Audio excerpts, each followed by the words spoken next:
Assalamu alaikum, everybody. Thank you very much for joining us on this series of the Single National Curriculum. As we've been discussing in the last few months, یہ ہمارا ایک series چلتا آ رہا ہے with from Faces Pakistan and the Peace Dialogue series. And جس میں ہم نے مختلف perspectives دیے ہیں سنگل نیشنل کریکولم کو لے کے.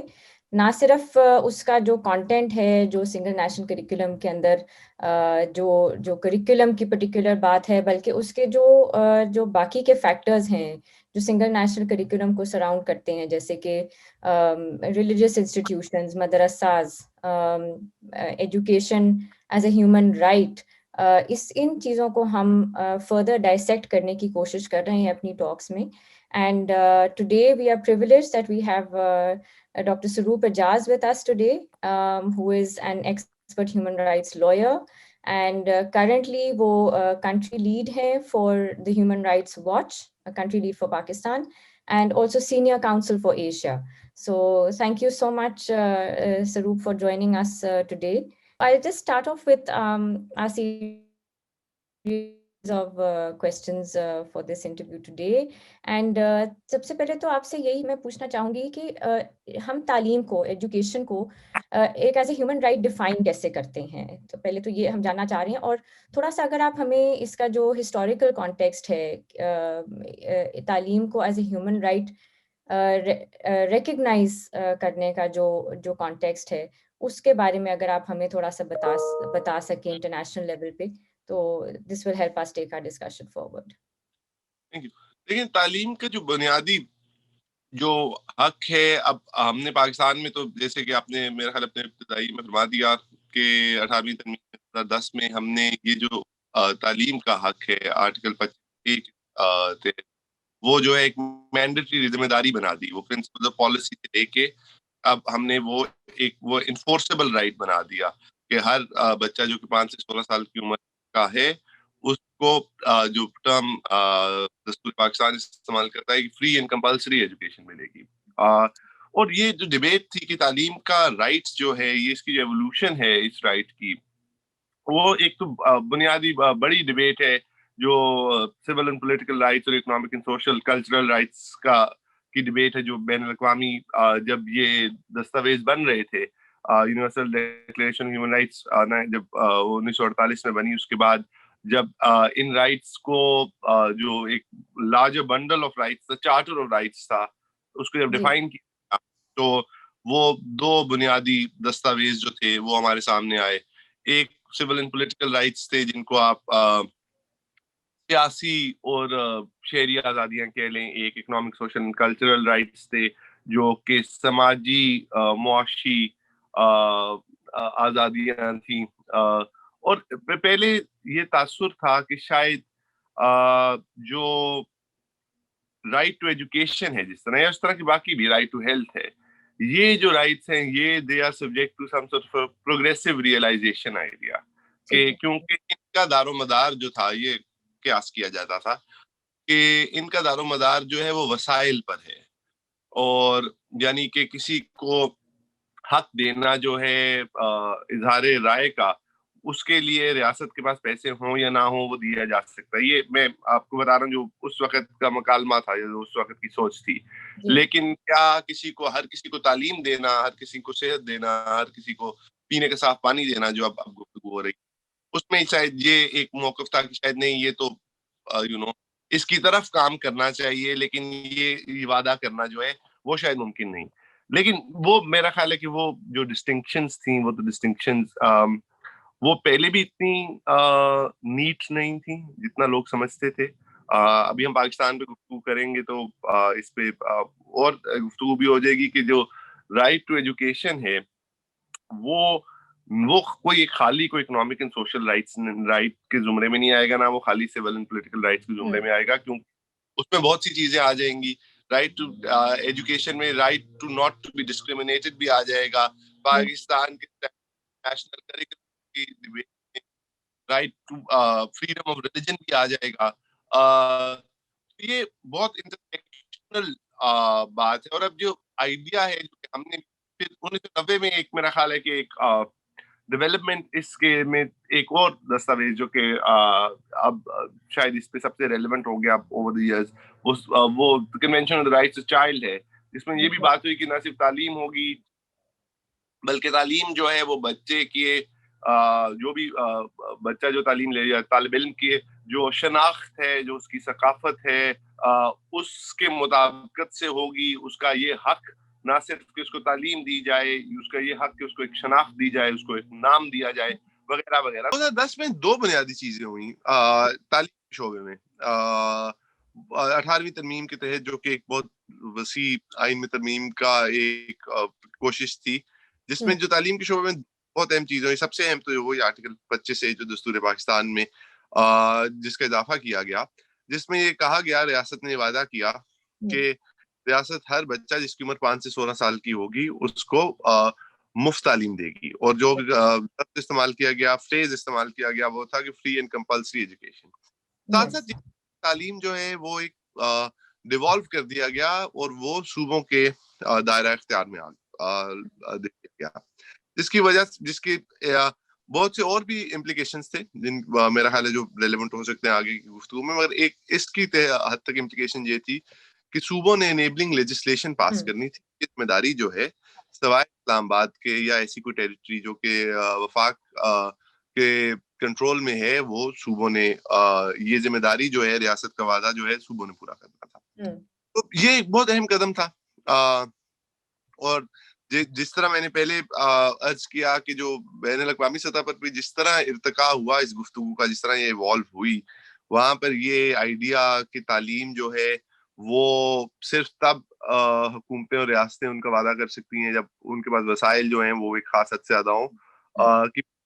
یعنی کہ اب یہ تھا کہ کسی چیز کو بنیادی انسانی حقوق بنانا، فنڈامنٹل رائٹس کے چیپٹر میں رکھنے کی ایک تو سمبولک سگنیفیکینس ہوتی ہے، مگر ایک اس کی ایک لیگل سگنیفیکینس ہوتی ہے. اور یہ ہوتی ہے کہ کوئی بھی شہری جو ہے وہ چاہے آرٹیکل 199 ہو دستور پاکستان کے، جس کو ریٹ جورسڈکشن کہتے ہیں، یا آرٹیکل 184(3) جو زیادہ پاکستان میں لوگوں کو پتا ہوتا ہے جب سپریم کورٹ میں، تو ہائی کورٹ سے سپریم کورٹ جا کے جو پاکستان کی آئینی عدالتیں ہیں وہاں جا کر اپنا فنڈامنٹل رائٹ جو ہے اس کی انفورسمنٹ کی ڈیمانڈ کر سکتا ہے. یہ پھر یہ ایک زیادہ کانکریٹ کمٹمنٹ ہو جاتی ہے ایز اپوز ٹو جو کہ ہمارا ایک چیپٹر ہے پرنسپلز آف پالیسی، جس میں جو ریاست کے ایسپریشنل آئیڈیاز ہیں اکاؤنٹیبل نہیں ٹھہرا سکتے. یعنی کہ انفرادی سطح پر میں جا کے یہ نہیں کیا. تو یہ بہت اہم میرا خیال ہے، اور یہ ایک واٹر شیڈ مومنٹ تھی، لینڈ مارک مومنٹ تھی. شاید آج 10 سال بعد جتنی توقعات تھیں اس قدم سے کہ جتنی تبدیلی یہ لائی جائے گی اس سے، شاید وہ نہیں ہوا. لیکن بالکل آئی تھنک اسی پوائنٹ پہ اگر آپ تھوڑا سا ایکسپلین کر سکیں، جو آپ ابھی انفرادی طور پہ اکاؤنٹیبل ٹھہرانے کی بات کر رہے تھے کہ ایز سٹیزنز جہاں پہ اگر یہ ڈیوالو ہوا ہے سبجیکٹ، اور پنجاب میں، سندھ میں، جہاں جہاں بھی لوگ فیل کرتے ہیں کہ ایکسیس ٹو ایجوکیشن کا جو رائٹ ہے، فری اور کمپلسری ایجوکیشن کا جو رائٹ ہے، وہ ان کو نہیں دیا جا رہا، تو اس حوالے سے اکاؤنٹیبلٹی کیسے لائی جا سکتی ہے، اور ایز سٹیزنز، ایز پیرنٹس جو ہیں لوگ اپنا حق کس طرح سے ایکوائر کر سکتے ہیں؟ پاکستان میں let's say around 22 million children are out of school. Most of them, the majority of them are girls. اور ظاہر ہے وہ ایک اس کے اور بہت سے محرکات ہیں. وہ باٹل نیک جو ہے جینڈر ڈسپیرٹی کی، وہ بھی بڑھتی جاتی ہے as you go up the scale. یعنی کہ جو اور جینڈر امبیلنس ہے وہ 8ویں میں بڑھ جاتا ہے وغیرہ وغیرہ. تو ایک تو انفرادی سطح پر ہے کہ آپ جائیں اور عدالتوں کا دروازہ کھٹکھٹائیں. دوسرا جو ہے وہ یہ ہے کہ جو کہ شاید زیادہ اہم ہے وسیع تناظر میں، وہ یہ ہے کہ پاکستان میں جو تعلیم ہے یا تعلیم کا جو حق ہے وہ سیاسی مکالمے کا حصہ نہیں رہا. وہ ہمارے ایجنڈا پر نہیں ہے. میں ہیومن رائٹس واچ کی آپ کو مثال دے سکتا ہوں. ہم نے 2018 میں نومبر میں ایک رپورٹ شائع کی جو کہ 2 سال کی تحقیق پر مبنی تھی، اور بیریئرز ٹو